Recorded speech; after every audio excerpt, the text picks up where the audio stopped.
Okay, so I thought I would check out Home Team on Netflix, right?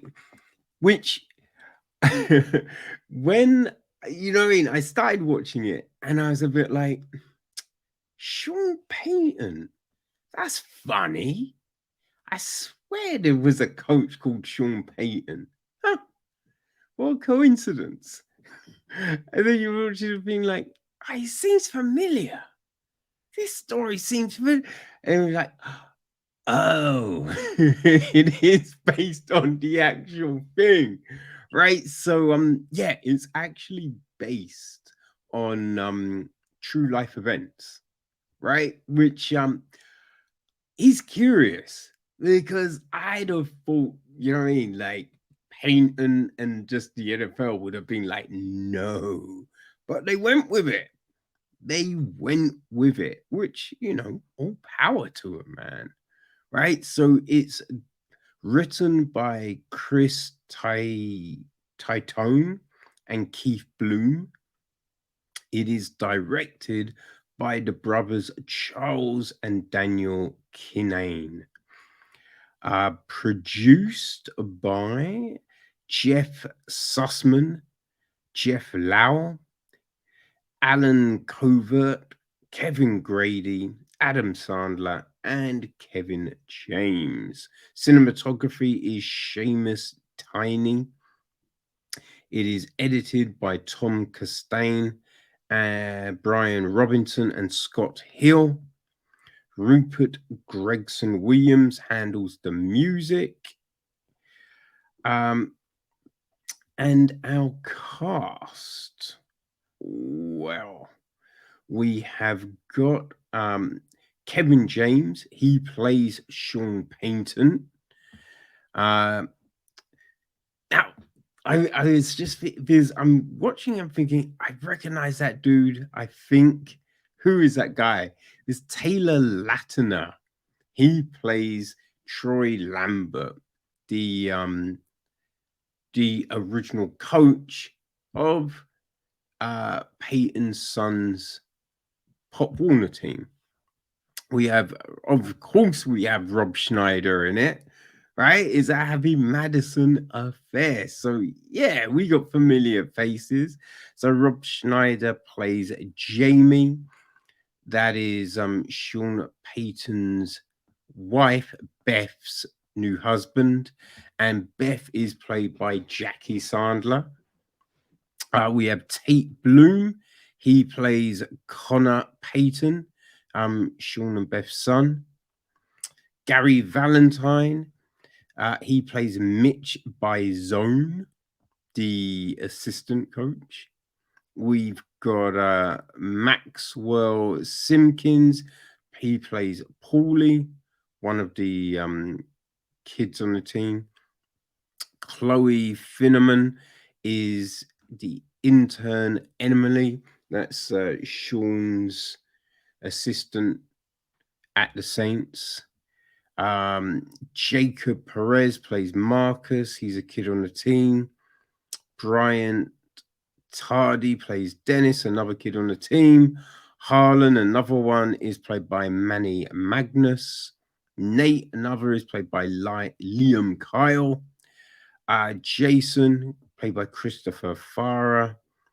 Brian is played by Merrick Mastrov. They played a team called the Porcupines, and their head coach is played by Isaiah Mustafa.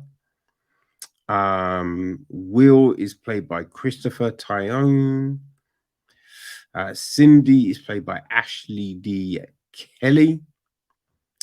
Lavelle Crawford is the bus driver Gus.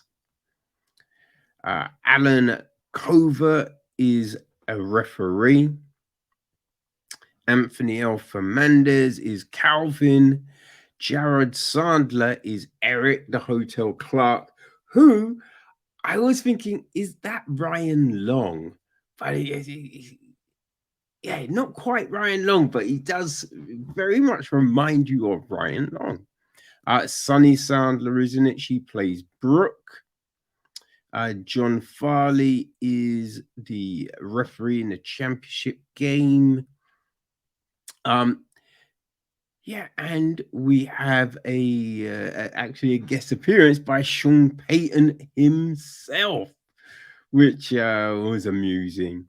So the idea is this: 3 years after the New Orleans Saints win Super Bowl 44, head coach Sean Payton is suspended from the NFL for 1 year due to his involvement in the Bountygate scandal, which essentially, right, supposedly they paid the players bonuses if they took out opposing teams' players.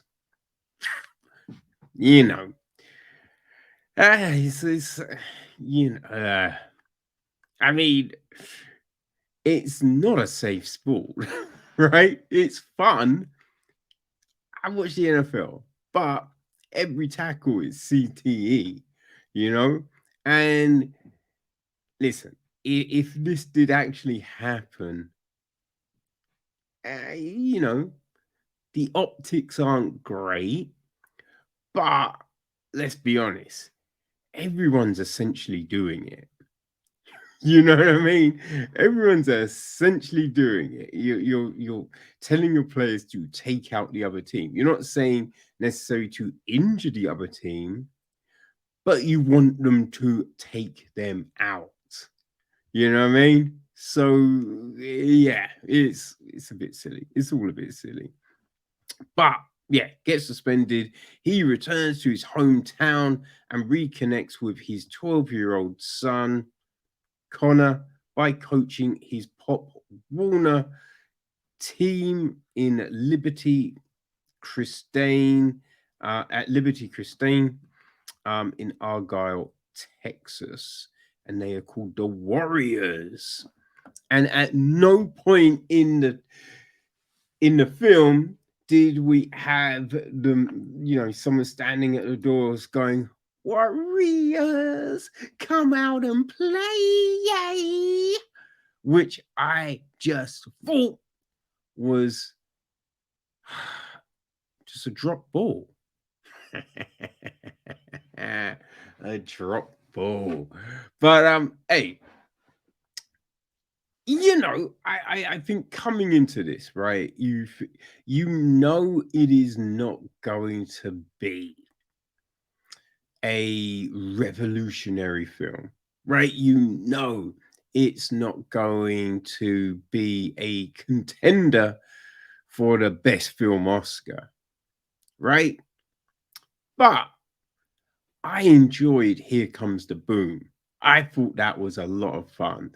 So, you know what I mean? I was like, all right, let's do this, man. Let's do it. And yeah, look, you can guess a lot of the things that go down, right? When fuck, what's his name again? Dear, oh dear. Fuck. Is it Jamie? When Jamie brings out the power bars, protein bars, you know what's gonna happen, right? You guess, but it's fine, right? There's other just silly scenes, and you can be like, yeah, I can see what might happen here. But it's fine because as a family film, because that's what this is, right? It's an inoffensive family film. It's slightly over an hour and a half, and yeah, you watch it and you think, okay, I know where this is, I know where it's going, and it plays just fine, right? Plays just fine. It's a PG, so you could put your kids in front of it and it's all gravy. But the things it does do, though, right? It does give some nice little lessons, right? For young kids watching it, teach you about the important things in life and all of that. It's always fun, right? To see just a lot of these familiar actors come together because you've watched these films and you'd be like, they are having a blast, right? They are just having a good old time, which you can't knock it. You can't knock it. And I will say, right, as we got close to the end, you know what's going to happen. You know exactly what's going to happen at this one moment, but it still hits you. It still hits you, and you're smiling, and you're like, yes, go do it, son. Go do it. And I mean, what else do you want, right? What else? Like, not every film has to be groundbreaking. Not every film has to be like the best thing you've ever seen. A lot of times, you just want something to enjoy yourself with, right? Something that can make you giggle and smile, while away the time, because you don't walk away from this going, ugh, I just wasted an hour and a half. And there are films where you might walk away and go, I just wasted an hour and a half. But sometimes it's like, where did those 2 hours go? You feel me? And yeah, you don't do that, right? It's just like, look, this was silly. It was fun. I was down for it. All gravy, baby. All gravy. You know, no one's winning Oscars here, but they had fun, and it tells, right? It tells because what they deliver is fun, right? It's a silly film, you know, based on true events, but they played with it, man. They had some, and I think what they did do, yeah, they didn't make it like it was, he got screwed. Like, it wasn't doing that. It was just showing, like, listen, something happens, make the best of that situation, right? And he reconnected with his kid, which that's always a good thing, right? And you could see the kid needed it, and he learned some things as well, right? So it gave some nice little lessons, because remember, it's a PG, so little kids will watch it. And it's never a bad thing to give a few little messages, right? That's what used to happen back in the day, so yeah, that's what it did. So I would say it's not as good as Here Comes the Boom, but still enjoyable. Still enjoyable, you know? Um, I kind of put it up there with the Water Boy. Because to be honest, I didn't think the Water Boy was the thing, right? I prefer Big Daddy, Happy Gilmore, right? I think they're better than the Water Boy. And yeah, I would say I put that there. So if you enjoy the Water Boy, then I think you will enjoy Home Team, right? It's on Netflix. So yeah, you can watch it whenever your little heart desires, people. So if you want something fun, you want to occupy some irritating kids, then I don't think you'll go wrong with Home Team. Don't let your kids watch Any Given Sunday, because that ain't for them. It's about American football, but trust me, that ain't for them. But Home Team is. All right. In